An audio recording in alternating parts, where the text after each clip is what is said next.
With due respect, দেখেন আমরা content creator, আমাদের কন্টেন্ট সোশ্যাল মিডিয়া প্ল্যাটফর্মের মাধ্যমে দেশের গণ্ডি পেরিয়ে সারা পৃথিবীতে বাংলা ভাষাভাষী মানুষরা কম বেশি দেখেন। আমি বরাবরই বলি, ভারত নিয়ে ব্যক্তিগতভাবে আমার কোনো মাথা ব্যথা নাই, জনগণের সাথে আমার কোনো মাথা ব্যথা নাই।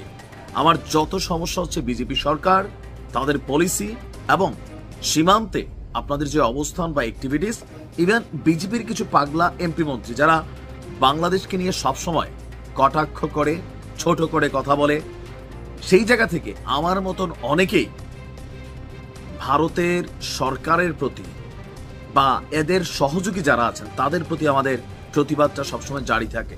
বিষয়টা এমন না যে পাকিস্তান পন্থী, পাকিস্তান প্রেমী, উই ডোন্ট লাইক দেম।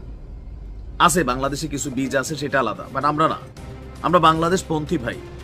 বাংলাদেশে আবার আপনাদের দাদাপন্থীও কিছু লোক আছে, দেখবেন যে যেটাই হোক মানে ভারতের সাপোর্ট করতেছে, এটা কিন্তু এখনো সোশ্যাল মিডিয়া